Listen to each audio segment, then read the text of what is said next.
Hey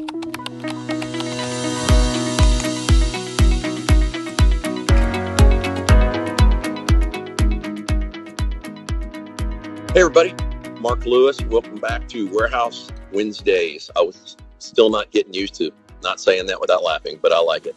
I'm continuing our ad hoc sessions here and top of mind things that I promised. I'm, as you can see in the background, at the WERC Conference this week, and I'm having the opportunity to run into a bunch of people I've known for a long time, 25 years, and that I consider experts in the field and have done seminal work in WMS going all the way back to the 90s, and sitting next to one of them, and I just came out of a session of his, and we'll talk about that in a second, but why don't you introduce yourself and we'll start from there. Sure, thanks, Mark. As Mark says, I've been around a long time. Grew up in the WMS world, and literally 40 plus years doing WMS, building WMS systems, deploying WMS systems, supporting customers, selling WMS systems.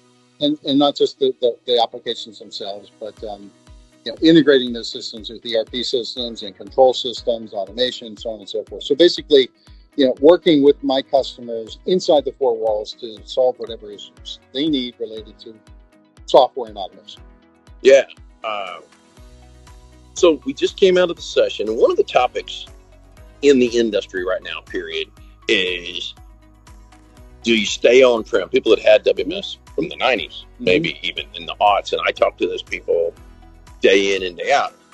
Do I move to the cloud? Do I stay on-prem, et cetera, et cetera? I will admit I'm kind of an advocate of moving to the cloud, but I know there are also reasons when you don't, and that happened to be what the topic of this session was. So I thought I'd get a counter argument, if you will, sometimes. So why don't you tell them a little bit about what that was? And let me, say, to expound upon what you were saying with respect to cloud versus on-premise.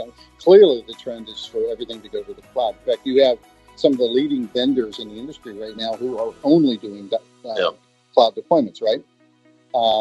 And that works fine for most people.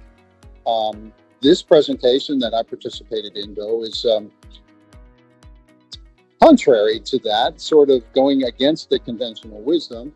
I was presenting with Penguin Random House. If you know the Penguin Random House business, they're the largest book distributor in the world. They've got 50, 60,000 SKUs in inventory, and they have some unique challenges. And what they have decided to do is to embark on a direction that is contrary to that. They are not just deploying their software on-premise, but they're actually taking control of their IT systems and are managing them themselves and evolving them themselves. So they have an IT staff, an in-house IT staff who are specialists in warehouse systems and related systems, and they rely on that staff to actually build out their systems. Okay, so they have built, for instance, their own proprietary return system. There are return systems on the market. They decided that because of their unit, I could see that being pretty unique to them. It's a big deal. Returns is a big deal. So they built their own return system. With the number of SKUs that they need to store in their warehouses, slotting becomes a very big issue. Because it's not just the number of SKUs. There are very fast movers. There are very slow movers. And the turns. I mean, it was...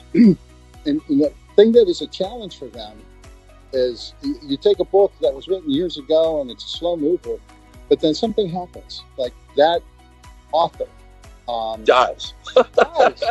Seriously. Yeah.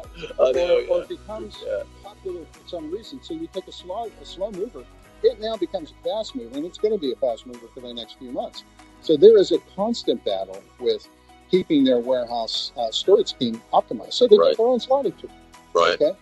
And now they have this, they're embarking on this program where they are replacing their WMS in phases. They purchased a tool, it's called Step Logic. It's from one of the Kerber companies. And it's a software development platform. So what they've done is they've layered it on top of their legacy WMS, which they've had in place since the 90s. And they're building all of their new functionality into that layer on top of the WMS. So all the user interfaces are already in the WMS, in the StepLogic. Is StepLogic part of the new NPO rebrand? No, it's not. It's outside that. No, okay, I didn't know. It's still Kerber. It's part of Kerber. All right. That's the first phase. So they're going to have all their users using this product, familiar with this product, and then the next phase will be to replace the underlying WMS. And when they get to the new WMS, their users aren't going to notice because they're going to continue to use the screens that they're already using. Yeah. Right. So this story from Penguin Random House is about taking control of their systems, not just on-premise deployments, but they're basically taking control of evolving their software platforms. Yeah, and I had a chance to meet them, and disclosure on that, Penguin Random House is as a client of Redwood's on the move side. We do some brokerage for them and things like that. Not anything related to what we're talking about right now, but I did ask her, maybe there's an opportunity to bring her on and have her talk a bit more in depth at some point in the future. Mm-hmm. Well, all right, folks. Appreciate the association over the years. Folks, if you need a consultant, he's good at it. Call me for it. We'll see how this works out as we move forward. But a lot of good stuff going on here at WERC, and really happy to be able to bring some of this to you that aren't there. So with that, thank you. Thank you. Talk to y'all later.